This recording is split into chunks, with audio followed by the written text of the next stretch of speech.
Siamo con Moreno De Col, presidente CNA Veneto. Il punto sulla situazione di salute dell'artigianato in Veneto, qual è, presidente? L'artigianato nel Veneto sconta in questo momento le fasi di incertezza dell'economia generale che ci sono a livello globale. Se noi mettiamo insieme i dazi che ci sono, non si capisce ancora come saranno applicati, il costo dell'energia, l'incertezza geopolitica che sta creando tanti problemi. Mettiamo insieme tutto questo, anche le nostre imprese che pur lavorando nel territorio spesso fanno parte di filiere più grandi, si trovano in difficoltà e quindi non hanno una visione nel medio periodo che garantisca una crescita, uno sviluppo, un investimento all'interno della propria attività. Quindi meno vivacità. Sta tenendo il settore, speriamo tenga ancora per un po' di tempo e che il ciclo economico torni a essere positivo. Al momento però non c'è la visaglia di questo. Per quel che riguarda il settore edile?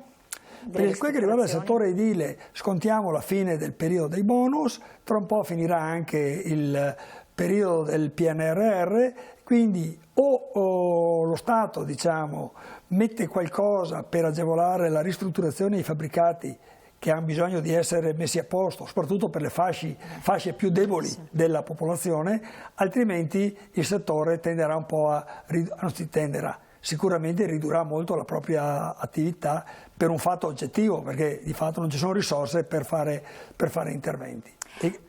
E invece per quel che riguarda la situazione della sicurezza sul lavoro, perché ci sono momenti altalenanti, questo è un anno un po' critico per il Veneto, ma anche il settore artigiano è stato coinvolto.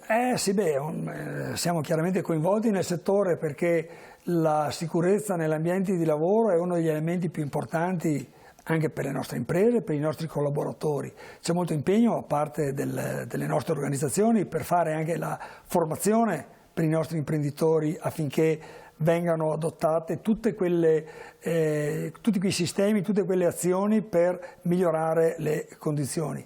Certo è che è un settore che sta scontando troppe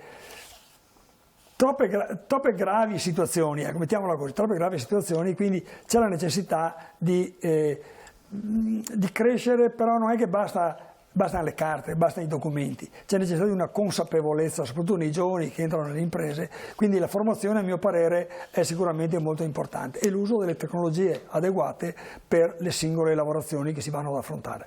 È stato siglato un nuovo accordo Stato-Regioni a questo riguardo ad aprile, recentissimo, che cosa ne pensa? Penso che va nell'ottica di migliorare sempre di più le condizioni di lavoro per gli operatori all'interno delle imprese in generale. Quindi formazione anche per i datori di lavoro? Certamente sì, perché c'è bisogno di crescere, la tecnologia va avanti, c'è l'intelligenza artificiale, adesso dobbiamo utilizzare tutto quello che è possibile per migliorare le nostre capacità di affrontare il lavoro, affrontare il mercato, affrontare le sfide che abbiamo da qui in avanti. Presidente, grazie, le auguriamo naturalmente buon lavoro perché sarà un periodo intenso, voi andate a rinnovo con la chiusura di tutti i lavori interni il 17 luglio, quindi poi ci aggiorneremo. Certamente. Grazie ancora, grazie a CNA del Veneto e a voi di averci seguito, a presto.